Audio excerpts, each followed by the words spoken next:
I only wanted a roof, but something beneath this old table was still waiting. She was 23 and broke. No paycheck, no room, no family willing to argue for her, just a notebook of glass marks and $9 she had hidden inside its spine. And with that $9, she bought a weather-sealed glass thermometer etching shop outside Corning, Steuben County, New York, forgotten since 1971. Rain had opened a seam in the roof. 3 front panes were broken or gone. The county condemned it on March 8, 2022, with demolition planned for the following autumn. But beneath the etched calibration table waited a locked Mercury tray unopened for 51 years, holding a record that would alter the shape of her life. Before we continue, if stories like this mean something to you, hit subscribe. And tell us in the comments where you're watching from. We love seeing how far these stories travel. June Larkin had been measuring her whole life without knowing it. As a child, she counted the seconds between lightning and thunder, the spoonfuls of flour her mother scraped from nearly empty bags, and the narrow days between rent notices. Their apartments changed, but the windows were always painted shut. June learned that accuracy could make a small life feel less helpless. Her mother, Elaine, worked laundry shifts at a nursing home and came home smelling of starch. She loved June in practical ways, hemming sleeves, leaving covered toast. But when conflict entered, Elaine became still, as though silence might pass for shelter. The steadier person was Elaine's father, Walter Larkin, who repaired school science instruments in a brick shed behind his house on Pulteney Street. Every Saturday, June sat beside him on a tall oak stool while he rolled thermometer tubes across black velvet, searching for hairline bends under a shaded lamp. He taught her to polish glass with cerium oxide, to mark a temporary scale in India ink, and to hold a tube above the acid bath without letting her wrist tremble. At noon, they ate tomato sandwiches over the sink. Then he tested each graduation in a water bath at melting ice, and a careful simmer, noting the error with a fountain pen that leaked blue onto his thumb. Honest line tells the truth at any temperature, he once said. June understood only years later that he had been speaking about more than glass. Walter died in a February 2014 sleet storm after an illness he called tiredness. By the time June reached his shed, the school district had collected its instruments. Elaine's brother had sold the lamp and lathe, and the velvet lay folded in a rubbish bin. June kept only the stained notebook and a brass marking wheel with chipped teeth. 8 years later, Marin Holt supervised her at an Elmira walk-in clinic. She wore pale shoes that made no sound and kept peppermint lozenges aligned in a silver dish. Her voice never rose. She corrected people by lowering it. June cleaned rooms, logged supplies, and studied at night for a medical technician certificate, believing the clinic could lead toward useful work. Marin altered June's timesheets, then reported missing gauze and thermometers under June's initials. On payday, there was no envelope. By closing, there was no job. Eviction came 6 days later on April 19, 2022.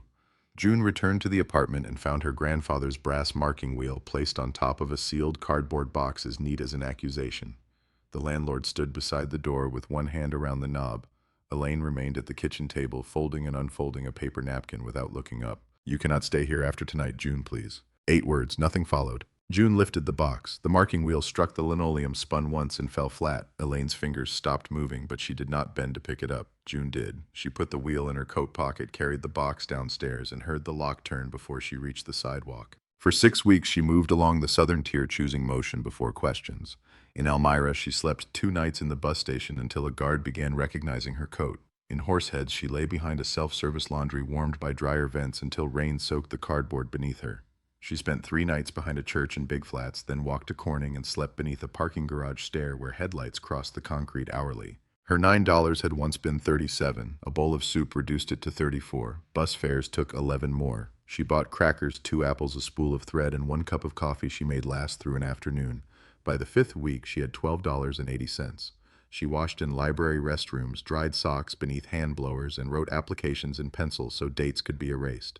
Each rejection made the notebook thinner where her thumb worried its edge. On the 42nd day, sleet drove her into the southeast Steuben County Library. Near local history shelves stood a corkboard crowded with piano lessons, firewood, and used snow tires. One typed card had curled at the corners. County sealed property, former glass thermometer etching shop, structure, land, and contents as is, $9, cash. Buyer assumes all liens, repairs, and risk. Below it sat an address outside Corning and a 4 o'clock deadline. June read the card twice, then opened Walter's notebook. On the inside cover, under a bloom of old blue ink, he had written 3 names of glass shops that once calibrated instruments for rural schools. The second name matched the road on the notice. She counted her money in a study carrel, 1541 3/4 and a nickel. She kept the coins, folded the 9 bills, and copied the address. The office was nearly 2 miles away. By noon June, Larkin was walking through sleet toward a building she had never seen, carrying what remained of her old life in one damp box. The $9 shop was waiting at the end of the road. June reached the county surplus window 7 minutes after it closed. A notice taped inside the glass directed property buyers to the Steuben County clerk's office in Bath, 18 miles west. She walked back through wet snow, spent 75 cents of her remaining coins on a bus, and rode beneath a heater that smelled of scorched dust. The driver left her near Pulteney Square at dusk after the courthouse doors had already gone dark. With no money for a room, she followed a farm road beyond the last houses and found an open-sided hay barn 3 miles outside town. She climbed behind stacked bales, wrapped her coat around her knees, and slept in air that fell to 28 degrees. Mice worked inside the walls. Each time she woke, she touched the notebook beneath her shirt and listened for the farmer's steps. At sunrise, she walked back toward Bath. The town opened by degrees, steam rising from the kitchen vent at Betty K. Bake Shop, a broom scraping the pavement outside Wilkins' hardware delivery crates stacked behind the Liberty Street Pharmacy, a mechanic lifting the door at Sullivan Tire and Brake, and a woman turning the sign at the Blue Heron Cafe from closed to open.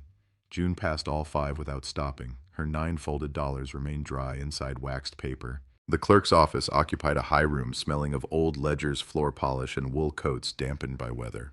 Behind the counter sat a woman with silver hair gathered in a net so fine it appeared painted against her head. She wore a green cardigan buttoned to the throat. The brass plate before her read Mr. as Agnes Vale, Deputy County Clerk. June placed the typed notice on the counter. Mrs. Vale read it, then looked at June's box, her wet shoes, and the shallow bruise of sleeplessness beneath her eyes. You understand the property is condemned? Yes, ma'am. You understand there is no water service? Yes, ma'am. You understand the county will not repair the road? Yes, ma'am. You understand possession includes whatever hazards remain inside? June held the woman's gaze. Yes, ma'am. Mrs. Vale removed a narrow file from a cabinet and opened it beneath the green shade of a banker's lamp. The deed described one rectangular parcel approximately 3/4 of an acre with a detached commercial structure and a right of access from Hornby Road. Taxes had been forgiven under abandonment procedure. The condemnation order would transfer with the property, though demolition could be delayed if the new owner made the roof weather-tight before September. Payment must be exact, Mrs. Vale said. June unfolded the waxed paper and laid down the bills. The clerk counted them twice. She slid the deed across the counter, pointed to 3 lines, and handed June a fountain pen tethered by black cord. June signed June Elaine Larkin in letters made careful by cold. Mrs. Vale pressed the document beneath a brass embossing stamp. The handles closed with a heavy official bite. When she released them, the county seal stood raised in the paper like a coin beneath cloth. You take Route 17 east, she said. Get off at Corning. Walk north on Cedar Street, then follow Hornby Road past the old quarry. At the split, keep right. The shop is 1 7/10 miles beyond the White Grange Hall. She started to place the file back into its folder, then stopped. Larkin, she said. Were you related to Walter Larkin? June's fingers remained on the deed. I was my grandfather. Mrs. Vale leaned back. The chair made a small leather sound.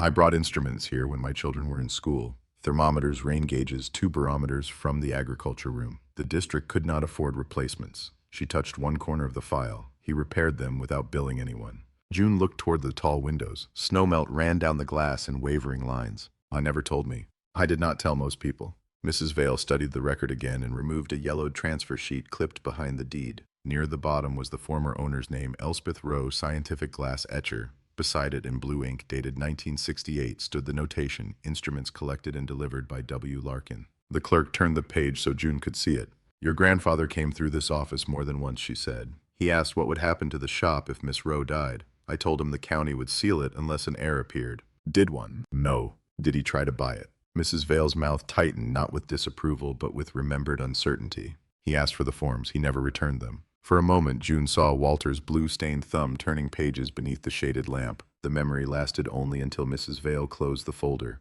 The clerk placed the stamped deed in a long envelope, and after a pause added a folded bus schedule. This fare is paid, she said. A driver left several courtesy vouchers after the flood. June knew a kindness disguised as procedure when she heard one. She accepted it without making the woman defend it. The bus carried her back to Corning beneath a sky the color of ground glass. From the final stop, she walked Cedar Street, crossed under the highway, and followed Hornby Road uphill. The shoulders narrowed beyond the quarry.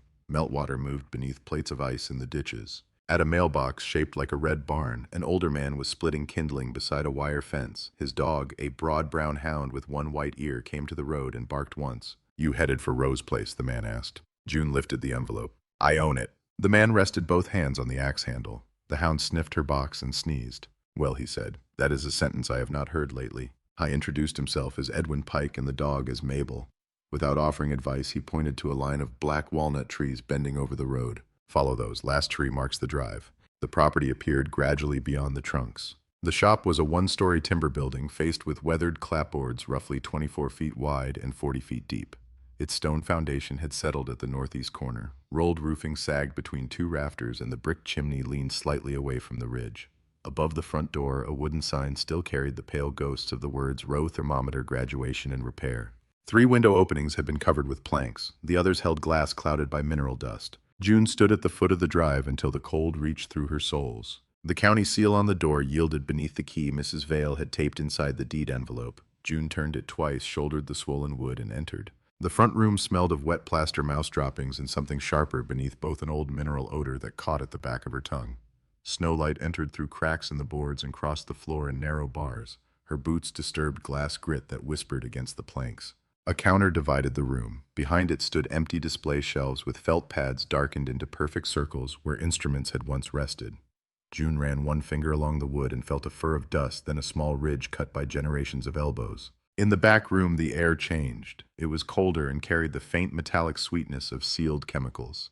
A calibration table occupied the center, its top covered in etched lines, compass marks, and numbers worn smooth by hands. Along one wall waited a sink stained white by mineral deposits. Along another stood a locked steel cabinet with a red warning plate, its lettering nearly erased. June heard water ticking somewhere inside the wall. She found no live plumbing. The sound came from meltwater striking a dented pan beneath the roof seam. Each drop rang differently according to where it landed. Taste came last. When she opened her mouth to call out, plaster dust settled faintly against her teeth. There was no bed, no heat, and no safe room she could yet name. She swept one rectangle of floor with a broken bench brush, laid flattened cardboard over the boards, and used her coat as a blanket. The deed rested inside the notebook beneath her cheek. Outside wind moved through the walnut branches. The building answered with small shifts of timber, a loose pane trembling in its frame, and one slow knock from somewhere under the calibration table. June kept her eyes open until darkness erased the ceiling. The shop had kept its measure. At first light, June followed the sound of running water downhill.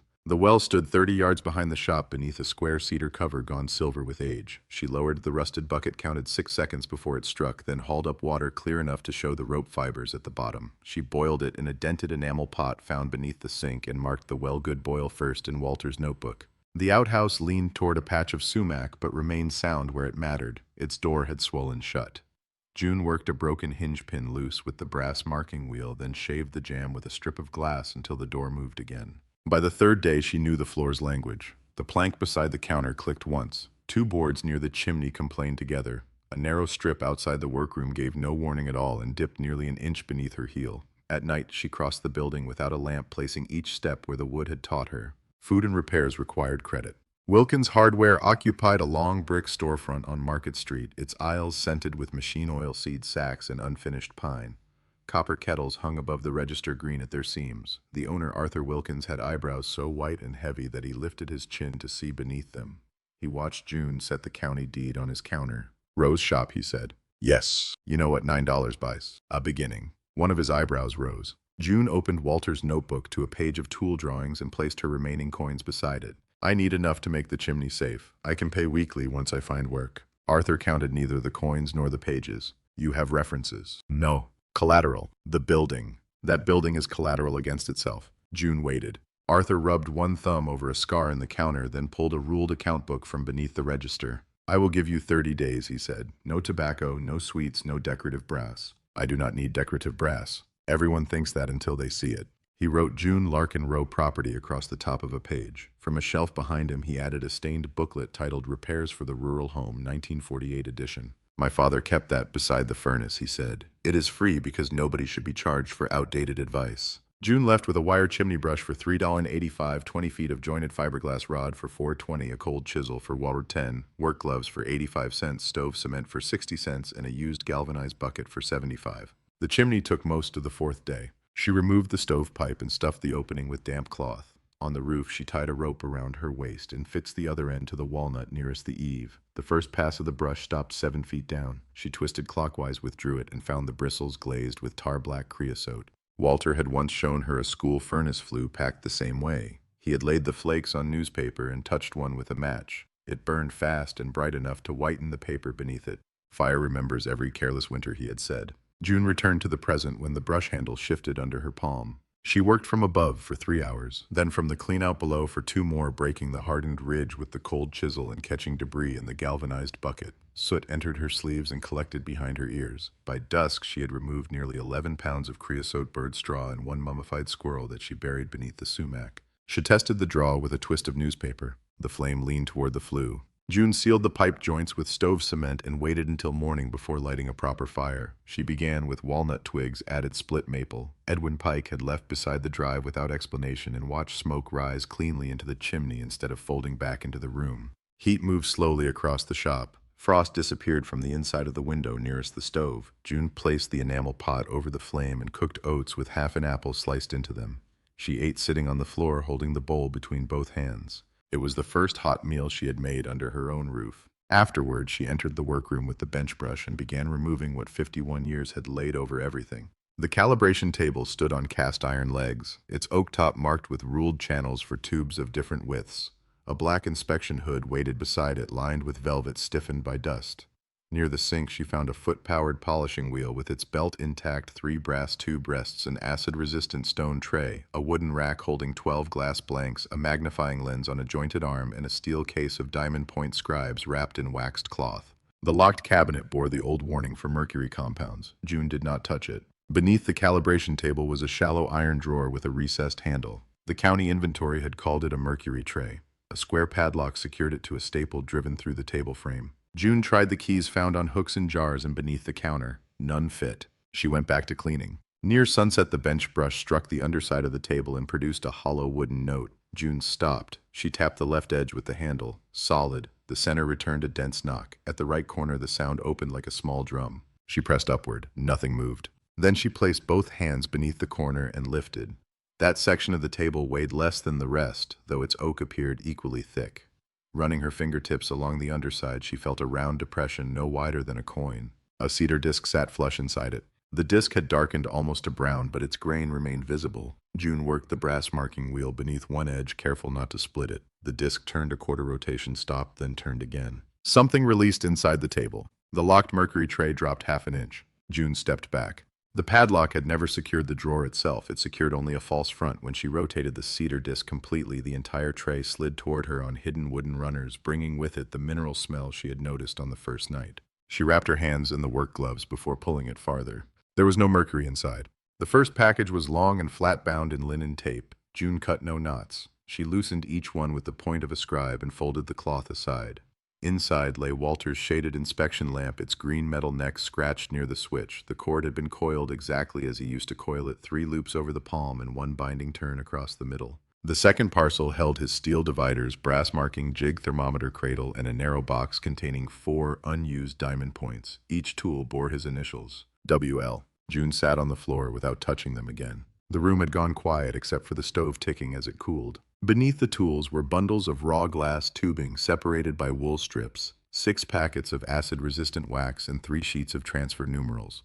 A larger parcel contained blank clinical thermometers sealed in paper sleeves, their scales unmarked. At the bottom stood a gray tin box. Its lid resisted until June cleaned wax from the hinge with the chisel tip. Inside, sealed savings bonds lay wrapped in oilcloth and arranged by denomination. She carried them to the front room, washed her hands, and counted beneath the inspection lamp after replacing its cracked plug with one from Arthur's discard bin. There were 82 $500 bonds and 2 $100 bonds, $41,200 in face value. A cloth purse beneath them contained 16 silver quarters, 23 wheat pennies, 6 buffalo nickels, and 4 mercury dimes, $7.43. June wrote the complete total twice, 41. The number looked false in her notebook, not because it was large, but because everything around it remained so small: the oats pot, the cardboard bed, the single dry pair of socks hanging beside the stove. Under the purse lay a bronze military medal attached to a faded ribbon. The face showed a standing figure above the words Republic of Korea. Engraved along the edge was Elias Rowe, 1953. One envelope remained. It was addressed in blue fountain pen ink. My dear one, whoever you are. June recognized the slant before she recognized the words. Walter's handwriting. She did not open it. Instead, she returned every bond to the tin set, the tools beside her bed, and carried the envelope through the back door. Snowmelt had filled a low hollow beyond the walnut trees, making a dark temporary pond. The moon moved across its surface whenever the wind weakened.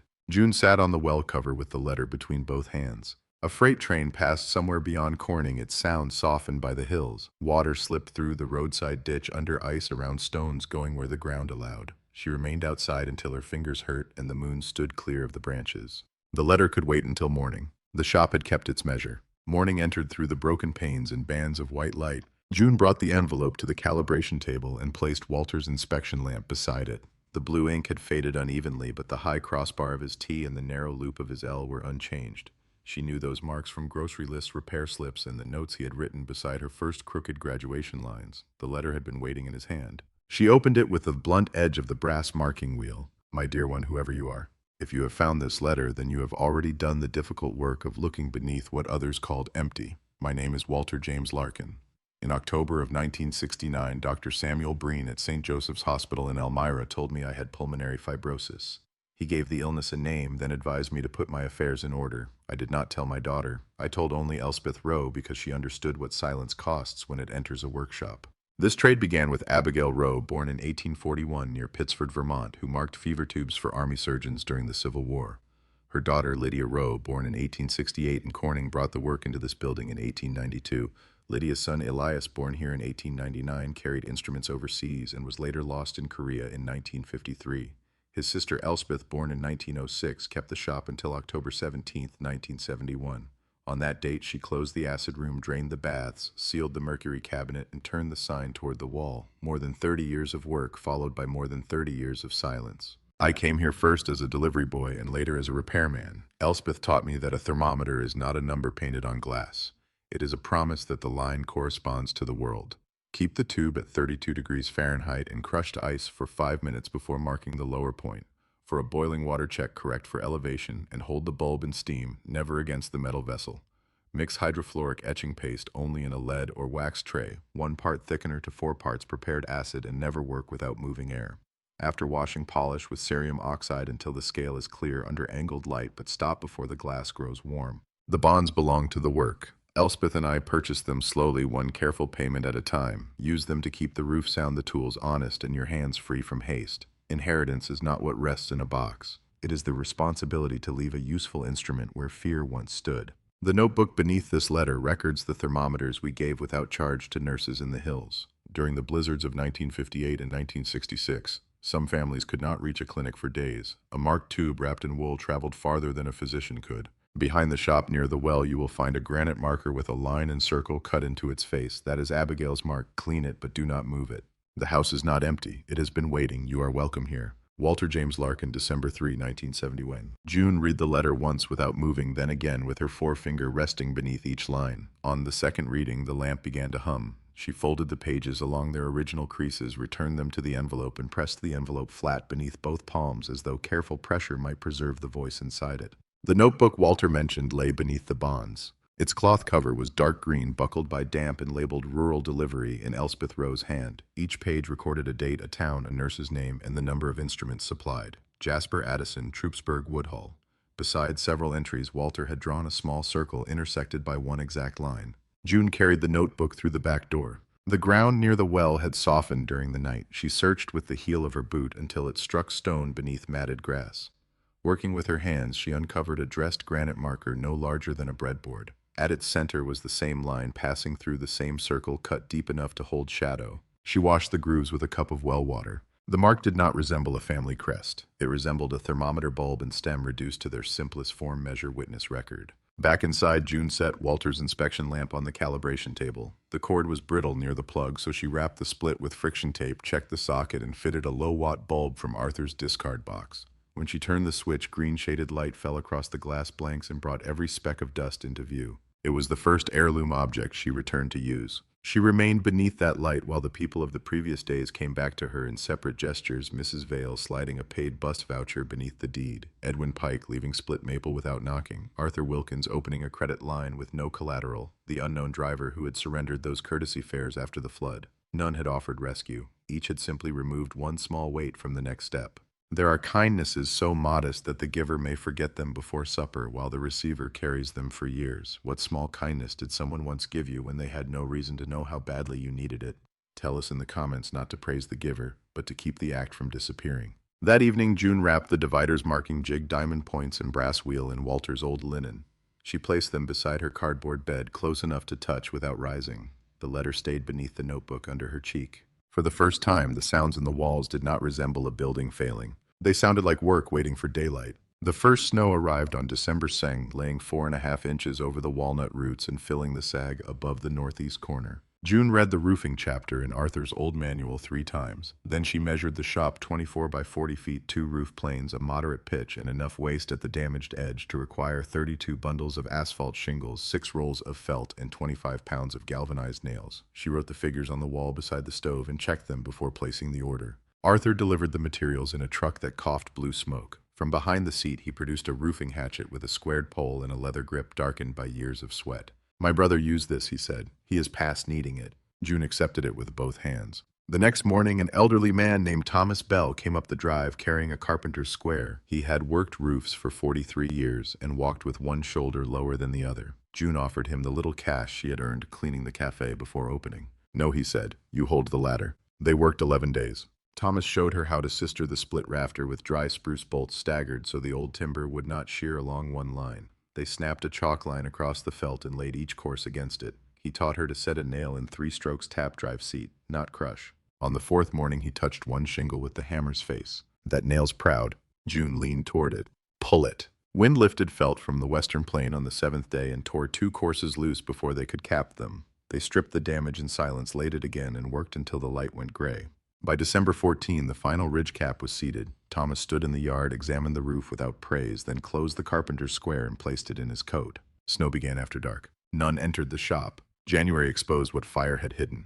3 courses above the roofline had spalled until the brick faces could be rubbed away with a thumb. Inside the attic, old mortar fell as powder whenever the wind pressed the chimney. June removed the damaged joints with a narrow chisel, brushed them clean, and carried each sound brick down instead of dropping it. Arthur recommended hydraulic lime rather than Portland cement. June mixed 3 parts washed sand to 1 part lime, then added fire clay at a ratio of 1 part to 6 for the inner joints nearest the flue.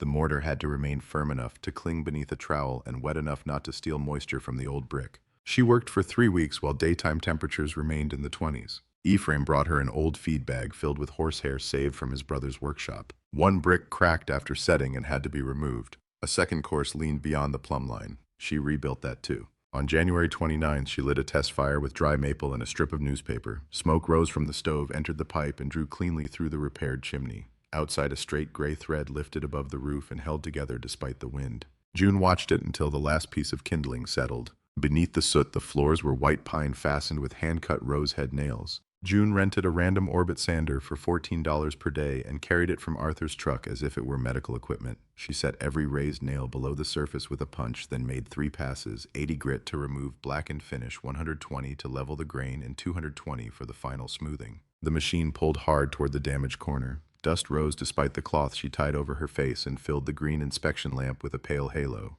Each evening, she vacuumed the seams with a borrowed shop cleaner and wiped the boards with mineral spirits to expose scratches missed by daylight.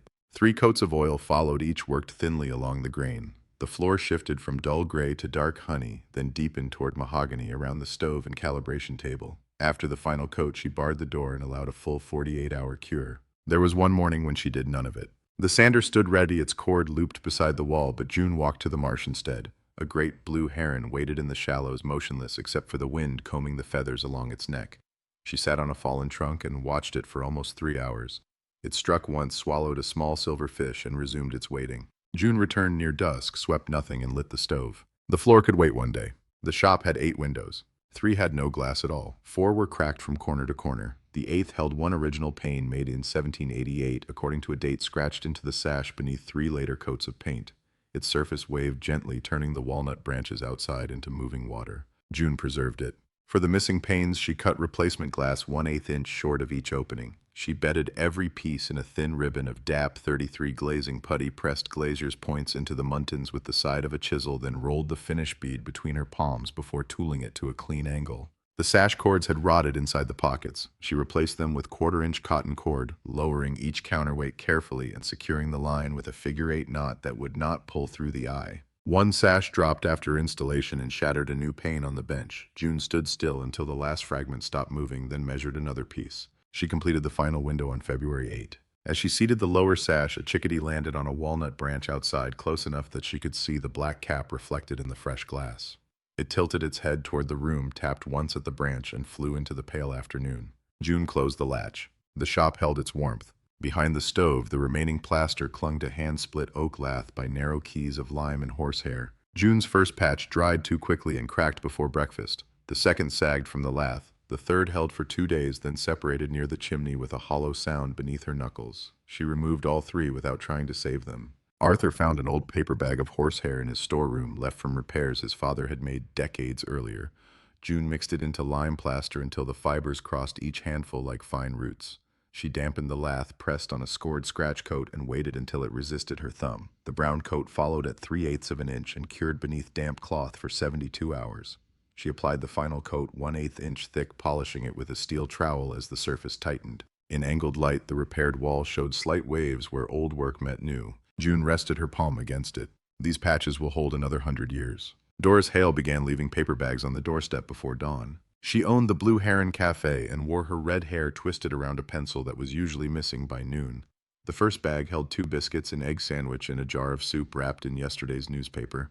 June carried money to the cafe that afternoon, but Doris pushed the coins back with the edge of a pie server. "Pay me in candles when the shop reopens." June explained that it was a thermometer shop. Doris wiped the counter in one long stroke. "Then I will take whatever does not explode." The bags continued, never on a schedule June could anticipate and never with a note. Caleb Pike arrived one Saturday on a green Schwinn bicycle with playing cards clipped to the rear spokes. He was 16, Edwin's grandson, and so narrow through the shoulders that the splitting maul strapped across his back seemed to be carrying him. Without asking permission, he broke the storm-fallen walnut limbs into stove lengths and stacked them bark-side up beneath the eave. June offered him $3 from her cleaning wages. He tightened the rope around the woodpile and shook his head. "My mother said, about your grandfather." That was all he offered. He mounted the Schwinn and rode away, the cards ticking against the spokes until the road turned. Reverend Boyd walked past each morning shortly after 7. He was a small man with polished shoes, a silver mustache, and a hat. He tipped at precisely the same place beside the mailbox. One February morning, he found June kneeling in snow, repairing the lower hinge of the outhouse door. He stopped, removed one glove, and raised 2 fingers. "Keep her hand steady." Then he replaced the glove and continued toward town. June did not know whether he had prayed for her or the building. She kept the words because either meaning was useful. June postponed the cellar until February 11. The door lay beneath the canvas sheet in the back room, its iron ring packed with grit. 7 granite steps descended to a 12 by 15-foot floor laid in fieldstone. Cold air rose from below, carrying the smell of earth lamp oil and apples that had vanished half a century earlier. She went down with Walter's inspection lamp. At the center of the floor rested a dressed granite slab, smoother than the surrounding stones. Abigail's line and circle mark had been carved into one corner. June cleared dust from it with the bench brush, measured the edges, and wrote its position in the notebook. She did not lift it. Under the 3rd step, something pale showed between stone and timber. June reached into the gap and drew out a small oak box, its lid swollen but unbroken. Inside, wrapped in faded cotton, lay a brass key.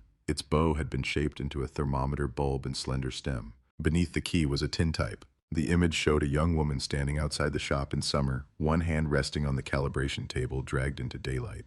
Her hair was pinned high, her sleeves rolled to the elbows, and a diamond-point scribe lay between her fingers. She had June's straight mouth, June's narrow chin, and the same uneven lift of the left eyebrow. On the back, written with a steel nib, were the words, "Miriam Rowe, daughter of Lydia, age 25, summer of 1903. June carried the key and photograph upstairs. She placed the tintype beside Walter's lamp and hung the key from a nail above the mantel. She tried it in the cabinet, the front door, the calibration table drawers, and the old lock on the acid room. It opened nothing. The key remained on the mantel, bright where her thumb had cleaned the brass. By March, snow withdrew from the south side of the shop in ragged islands. The creek beyond Hornby Road grew loud enough to hear from the workroom. Black walnut catkins appeared like small green tassels against the wet branches. June cleaned the glass blanks and arranged them by diameter, but she did not begin full thermometers. Walter's instructions deserved more than courage and an old acid tray. She would first learn the room's ventilation, obtain proper protective equipment, and test every surviving chemical before trusting it. From the cloth purse, she chose one buffalo nickel.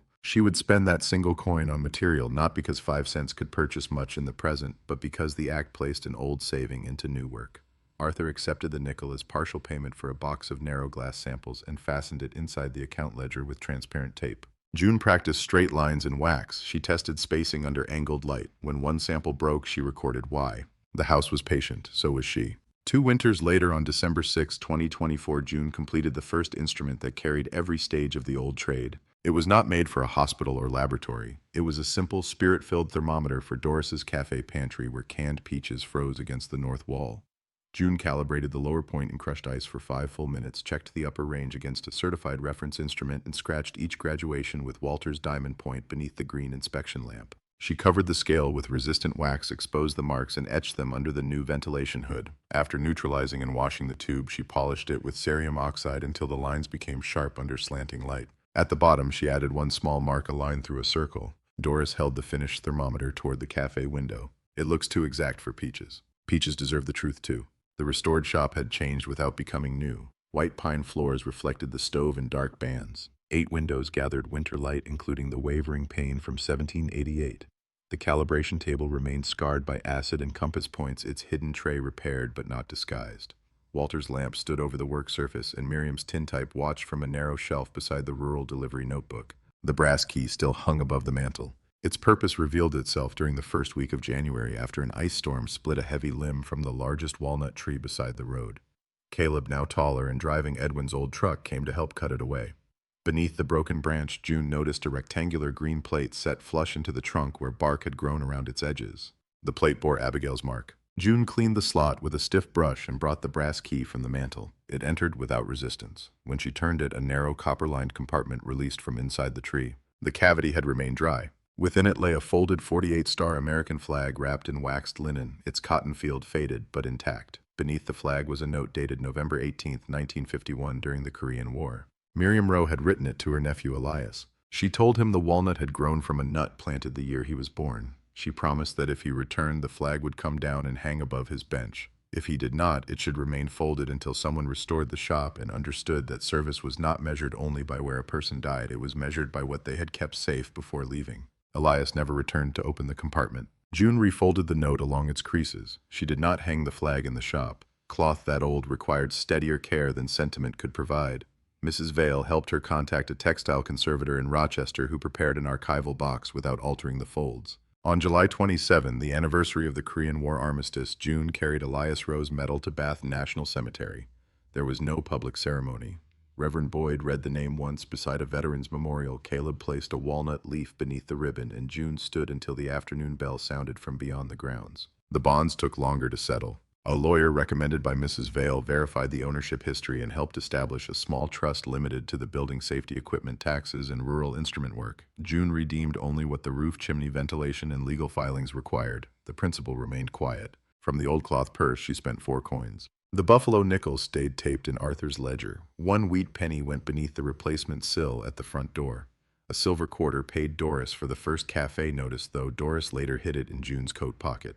The final Mercury dime purchased a sheet of cream paper for June's letter. She wrapped the remaining coins in the original cloth, placed them with a copy of the trust instructions, and returned them to the tin box. Across the oilcloth, she wrote 2 words: "The next one." The shop reopened without a sign in the newspaper. Doris pinned 1 index card to the Blue Heron Cafe corkboard. Thermometers checked and remarked. School, farm, home, and clinical use. Pay what you can. Leave your name with Doris. 3 people signed during the first week. A dairy farmer brought a milkroom thermometer reading 6 degrees high. A school custodian arrived with 11 science lab instruments wrapped in towels.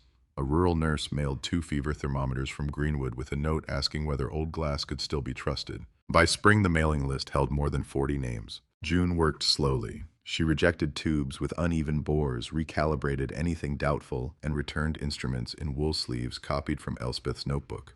Some customers paid the stated amount. Some sent eggs, firewood, or postage stamps. One sent nothing but a card saying the thermometer had prevented a long winter drive with a sick child. The card remained beneath the inspection lamp for a month. Caleb returned in May, carrying a hand-carved sign across the bed of his truck. He had copied the old lettering from a photograph Mrs. Vale found in county records. Rowe thermometer, graduation and repair. The cedar was rough at the edges, and the word thermometer leaned slightly downhill. Beneath the original name, Caleb had carved 2 additional words in smaller letters: and daughters. June ran her fingers through the fresh grooves. There were no daughters running it when it closed, she said. Caleb set the sign against the wall and removed a pencil from behind his ear. There are now. He refused to explain whether he meant Abigail, Lydia, Miriam, Elspeth, Elaine, or June. Perhaps he meant every woman who had inherited work without inheriting permission. They hung the sign above the door. June's mother never came to the shop. Marin Holt never returned to the story. Their absence became neither wound nor victory. June did not need either woman to witness what had survived them. On the evening she finished the 40th rural order, she cleared the calibration table and placed the sheet of cream paper beneath Walter's lamp.